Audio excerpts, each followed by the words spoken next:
दोस्तों बहुत बहुत स्वागत है आपका इस वीडियो में। तो दोस्तों आज की इस वीडियो में कुछ अच्छे क्वालिटी के क्वेश्चन के बारे में डिस्कस करेंगे। गाइस ये वही क्वेश्चन है जो एग्जाम्स में काफ़ी ज़्यादा ही पूछे जाते हैं, तो आई होप आप इस वीडियो को मिस मत कीजिएगा। तो दोस्तों क्वेश्चन कह रहा है कि भारत के सर्वोच्च न्यायालय में न्यायाधीशों की कुल संख्या कितनी होती है। यानी क्वेश्चन आपसे पूछा है कि सुप्रीम कोर्ट या फिर सर्वोच्च न्यायालय में कितने न्यायाधीश होते हैं। तो दोस्तों उत्तर का ऑप्शन नंबर सी 34। याद रखिएगा सुप्रीम कोर्ट में 34 न्यायाधीश होते हैं। अब पॉइंट याद रखिएगा, एक होता है मुख्य न्यायाधीश और बाकी 33 जो होते हैं वो उप न्यायाधीश होते हैं। एक मुख्य न्यायाधीश होता है और बाकी 33 उप न्यायाधीश होते हैं। तो कुल मिलाकर सुप्रीम कोर्ट में 34 जज होते हैं, याद रखिएगा। और अगला क्वेश्चन आप क्या पूछेगा कि सुप्रीम कोर्ट है कहाँ। तो दोस्तों साधारण से क्वेश्चन है, याद रखिएगा दिल्ली में स्थित है। सुप्रीम कोर्ट दिल्ली में स्थित है। चलिए आगे बढ़ते हैं। अगला क्वेश्चन आपसे पूछ लिया है कि राष्ट्रीय विकास परिषद यानी नेशनल डेवलपमेंट काउंसिल की स्थापना कब की गई थी। तो दोस्तों राष्ट्रीय विकास परिषद की स्थापना हुआ था 1952 में। आपसे कई बार डेट पूछ लिया है, तो डेट याद रखिएगा 6 अगस्त शॉर्ट में लिख रहा हूँ AUG। 6 अगस्त 1952 को राष्ट्रीय विकास परिषद की स्थापना हुई थी। एक पॉइंट और याद रखिएगा कि राष्ट्रीय विकास परिषद का अध्यक्ष पूछता है कौन होते हैं।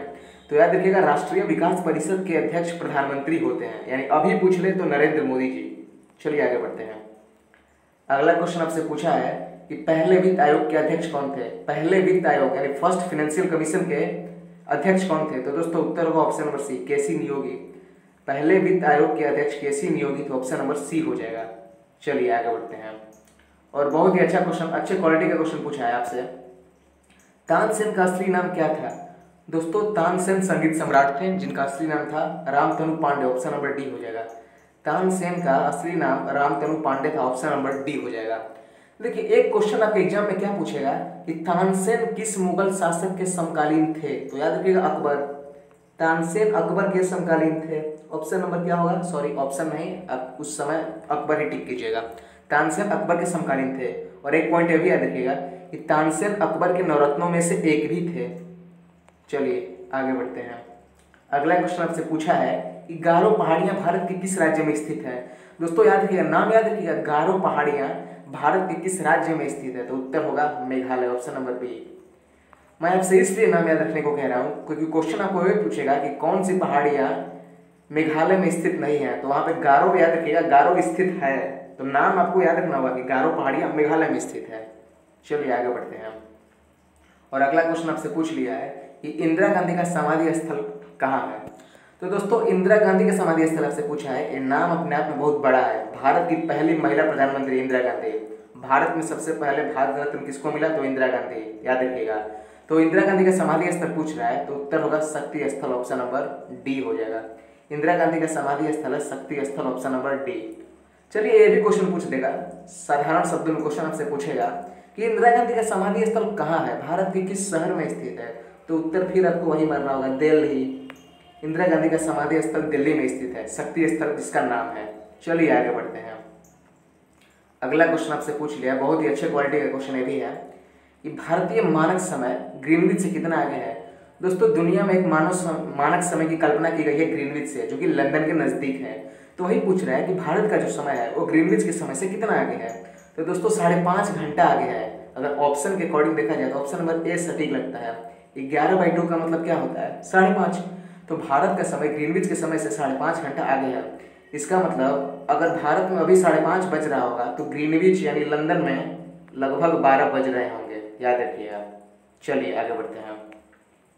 अगला क्वेश्चन आपसे पूछा है कि वित्त आयोग का गठन प्रावधान किस अनुच्छेद में है। यानी क्वेश्चन सीधे सीधे आपसे ये पूछ रहा है कि वित्त आयोग के बारे में या वित्त आयोग की चर्चा किस अनुच्छेद में की गई है, यानी इसका वर्णन किस अनुच्छेद में मिलता है। तो उत्तर होगा ऑप्शन नंबर सी आर्टिकल 280, यानी अनुच्छेद 280 में वित्त आयोग के बारे में लिखा गया है। चलिए आगे बढ़ते हैं। अगला क्वेश्चन आपसे पूछ लिया, बहुत ही अच्छा भूगोल का क्वेश्चन है कि विशाखापट्टनम बंदरगाह किस राज्य में स्थित है। तो देखिए विशाखापट्टनम बंदरगाह जो है वो आंध्र प्रदेश में स्थित है। ऑप्शन नंबर सी हो जाएगा, विशाखापट्टनम आंध्र प्रदेश। चलिए आगे बढ़ते हैं। अगला क्वेश्चन आपसे पूछा है कि लोकटक झील किस राज्य में स्थित है। दोस्तों लोकटक झील भारत के मणिपुर में स्थित है। ऑप्शन नंबर बी हो जाएगा। और झील इसलिए भी फेमस है क्योंकि मणिपुर कहाँ है, तो उत्तर पूर्वी यानी नॉर्थ ईस्ट स्टेट है। तो क्वेश्चन ये भी पूछ सकता है कि लोकटक झील भारत के किस दिशा में स्थित है। तो याद रखिएगा उत्तर पूर्व। क्योंकि मणिपुर दोस्तों उत्तर पूर्व में स्थित है। हालांकि चारों ही ऑप्शंस उत्तर पूर्व में स्थित हैं, लेकिन जब आपको क्वेश्चन अगर देगा तो इनमें से 3 ऑप्शन कोई हटा देगा जो उत्तर पूर्व में ना हो। तो याद रखिएगा उत्तर पूर्व। मणिपुर नॉर्थ ईस्ट में पड़ता है, ये भी पॉइंट आपको याद रखना है। चलिए आगे बढ़ते हैं। अगला क्वेश्चन आपसे पूछ लिया है, आपको मालूम होना चाहिए कि ओलंपिक अभी टोक्यो ओलंपिक 2020 हाल ही में गुजरा है, जो कि काफ़ी ज़्यादा ही हाईलाइट रहा है और भारत के लिए बहुत अच्छा भी रहा है। तो क्वेश्चन पूछा है ओलंपिक्स गेम्स 2028 का आयोजन किस शहर में होगा। दोस्तों ओलंपिक अभी 2020 के बाद 2024 में होगा, उसके बाद जो 2028 में होने वाला है वो कहाँ होगा आपसे पूछा है। तो दोस्तों 2024 वाला ओलंपिक की बात करें तो ये पेरिस में होगा, और बात यहाँ पे 2028 की पूछा है तो वो होगा लॉस एंजल्स में। ऑप्शन नंबर डी हो जाएगा, लॉस एंजल्स, अमेरिका। देश का नाम पूछे तो अमेरिका। चलिए आगे बढ़ते हैं। अगला क्वेश्चन आपसे पूछा है कि काजीरंगा राष्ट्रीय उद्यान भारत का सबसे ज्यादा ही फेमस में से एक राष्ट्रीय उद्यान है। काजीरंगा राष्ट्रीय उद्यान किस लिए फेमस है, यानी किस जानवर के लिए फेमस है। तो दोस्तों काजीरंगा जो राष्ट्रीय उद्यान है वो गैंडे के लिए मुख्यतः फेमस है। ऑप्शन नंबर सी हो जाएगा, काजीरंगा राष्ट्रीय उद्यान गैंडे के लिए फेमस है। और गैंडा में भी कैसा गैंडा है, तो एक सिंग वाले गैंडे जनरली यहाँ पर पाए जाते हैं। काजीरंगा राष्ट्रीय उद्यान जो कि असम में स्थित है। हो सकता है आपसे राज्य का नाम पूछ ले कि काजीरंगा राष्ट्रीय उद्यान भारत के किस राज्य में है, तो उत्तर आप मारिएगा असम। चलिए आगे बढ़ते हैं। अगला क्वेश्चन आपसे पूछा है कि भारत के पहले रक्षा मंत्री कौन थे, यानी इंडियाज फर्स्ट डिफेंस मिनिस्टर आपसे पूछ लिया है कि भारत के पहले रक्षा मंत्री कौन थे। तो दोस्तों उत्तर होगा ऑप्शन नंबर सी, सरदार बलदेव सिंह। दोस्तों अगर आप इस वीडियो को लास्ट तक देख रहे हैं तो प्लीज आप इसका एक क्वेश्चन में पूछ रहा हूँ, उसका आंसर कमेंट में पिक कीजिएगा कि अभी वर्तमान में भारत के रक्षा मंत्री कौन है। काफी इजी क्वेश्चन है, मैं देखना चाहता हूँ कि आप क्या जानते हैं कि नहीं इस पॉइंट को। तो जरा कमेंट में लिखिएगा कि वर्तमान में भारत के रक्षा मंत्री कौन है। तो दोस्तों आज का ये लास्ट क्वेश्चन था और आई होप आपको ये वीडियो काफ़ी पसंद आया होगा।